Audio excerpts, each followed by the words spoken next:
Hello, how's it going? I hope you're having a good week.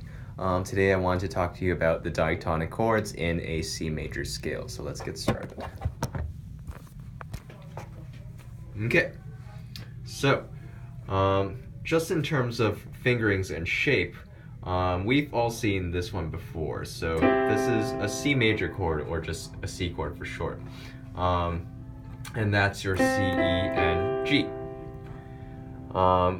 Just to simply play the rest of the chords in C major scale, all you have to do is just move your hand over to the next key over. So this is the next chord starting on D, and you can do that for all of them. So here's starting on E, F, G, and then back on C. Now, if you can kind of pick out the differences a little bit, these aren't all major chords. So it starts out on a major chord, but this next one's a little different. And so this is actually a D minor chord, not just D. So this is D minor, the next one is E minor, F major, or F, G, A minor. This one's a bit different. This is called B diminished, a diminished chord. And back to C. Okay. So even though we're using, all white keys, and if you play this really fast, it all kind of blurs together. It's hard to tell if it's like, if this major chord is happy or if this minor chord is sad. Sometimes, one doesn't necessarily equate to the other. It's all depending on context. And so in this case, how do we tell if a chord is minor or major? And that is based on it's a genetic formula, so to speak. Genetics being something we musicians like to call intervals. A more casual term would be distances. So the formula for a major chord, not just a C major chord, but any major chord, is based on the distance or interval between this note and the root note, and this note and the root note. So essentially, the intervals between each of the notes to each other and to the root is paramount. That's what defines a chord, not just a major chord, but any chord. So for a major chord, take the C major chord for an example, the first note and the second note in the chord has this particular distance. This particular distance, it has a name, it's called a major third. I don't want to go into too much detail, because each distance, between any note has a name. So we're just going to keep it here.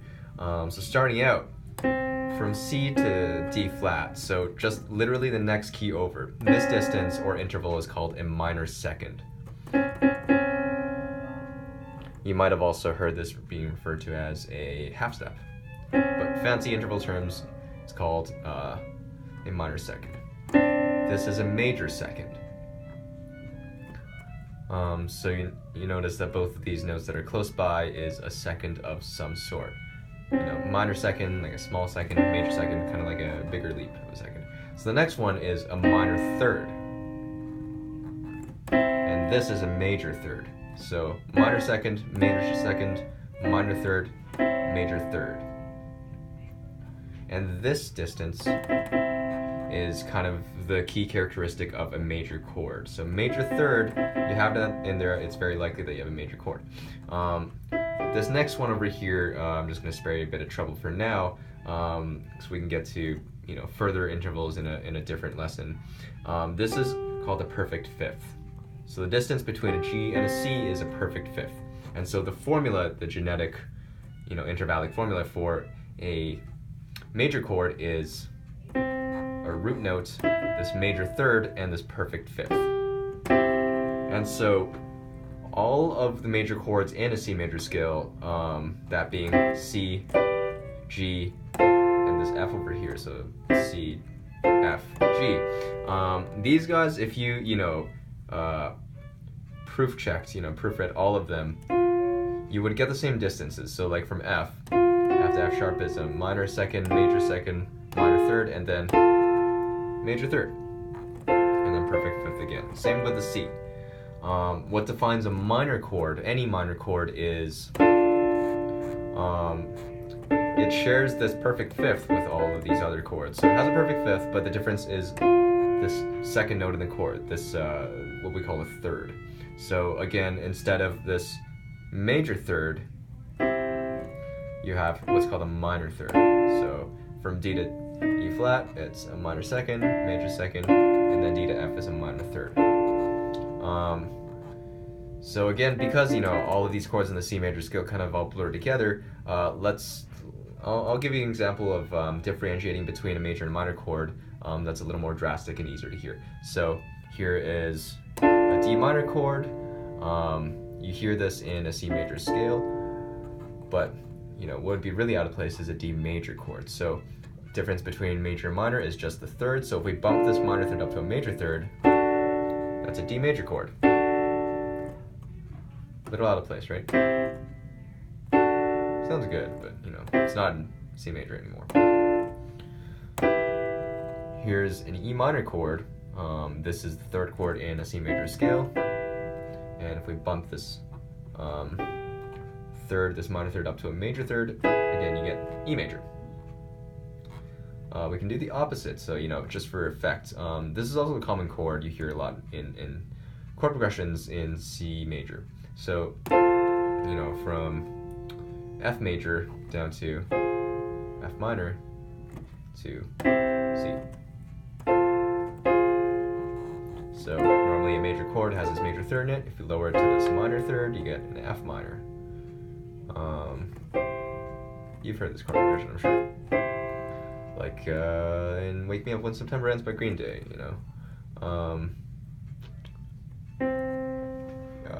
Here, I'll have to use the pedal.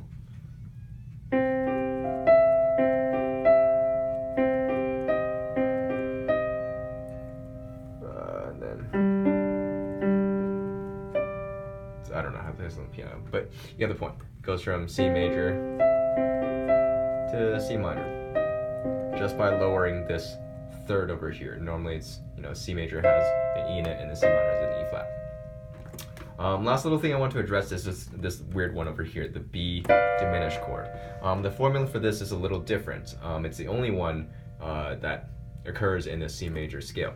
And the formula for this is root, minor third, and then something called a diminished fifth.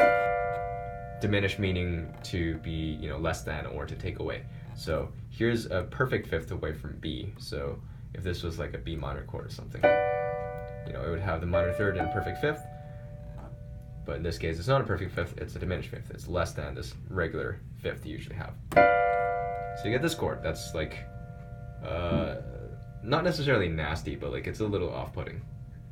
But anyway, so those are the chords of C major.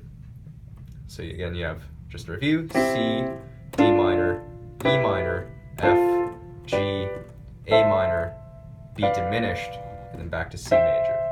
And the difference between all of these is based on their formulas for each of these chords. So again, major is gonna have root, a major third, and a perfect fifth, and all the minor chords are gonna have a root, minor third, and perfect fifth. Diminished is gonna have a root, minor third, and diminished fifth. Okay, that was a lot, but I hope that made sense, and feel free to ask questions in your upcoming lesson for this. Thanks a lot.